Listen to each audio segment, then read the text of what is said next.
আমার ভাই চলে কেন? প্রশাসনের জবাব চাই। আমার ভাই চলে কেন? প্রশাসনের জবাব চাই। মিথ্যা মামলার মধ্যে আমার ভাইকে রাজনৈতিক হয়রানি এবং পারিবারিকভাবে মান সম্মান ক্ষুণ্ণ করার জন্য আমার ভাইকে ভট্টো হত্যা মামলা 6 নম্বর আসামি হিসেবে অন্তর্ভুক্ত করার জন্য আমি পরিবারের পক্ষ থেকে তীব্র নিন্দা ও প্রতিবাদ জানাই। বিগত 30 জুন আমার ভাই আইনকে শ্রদ্ধা ও সম্মান করে আত্মসমর্পণ করার জন্য যখন প্রস্তুতি নিচ্ছিলেন, ওই মুহূর্তে পুনরায় আওয়ামী লীগের কিছু ক্ষমতাধর নেতারা এবং আমাদের তৎকালীন বর্তমান ক্ষমতাধর কিছু নেতাদের সাথে টাকার বিনিময়ে আমার ভাইকে মান সম্মান এবং রাজনৈতিকভাবে পুনরায় মান সম্মান পূর্ণ করার জন্য আবার প্রশাসনকে চাপ প্রয়োগ করেন আমার ভাইকে গ্রেপ্তার করানোর জন্য। সে অনুযায়ী প্রশাসন আমার ভাইকে 1 জুন সাবরাং নয়াপাড়া একটা বিএনপির আলাপ আলোচনা বৈঠকের মধ্যখান থেকে আমার ভাইকে সসম্মানে গ্রেপ্তার করে নিয়ে যান।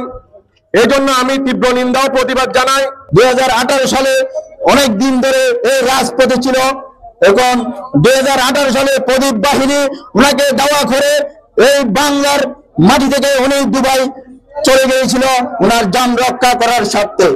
এই সংগ্রামী জনতা, আপনারা জানেন এই বাংলার মাটি এই আমাদের সদস্য সচিবকে যেইভাবে হয়রানিমূলক মামলা দেওয়া হয়েছে, সেই মামলা থেকে আমি নিশ্চিতভাবে মুক্তি কামনা করছি। সাবরাং বাজারে শুধু একটাই কারণ, আমাদের সাবরাং ইউনিয়ন বিএনপির সদস্য সচিব জনাব নুর আলম ভাই, উনাকে রাজনীতি হয়রানিমূলক মামলা নিয়ে গ্রেপ্তার করা হয়েছে।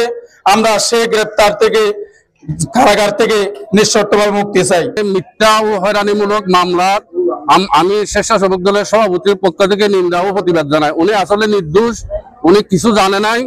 প্রতিবার আমলে ওনারে বিএনপি করে বিদায় ষড়যন্ত্রমূলক ভাবে মামলাটা দিছে। তো সচিবের মিথ্যার মামলার মধ্যে আমরা অফিস থেকে গ্রেপ্তার করছে, এইটা আমরা ওনার চাই, মুক্তি চাই।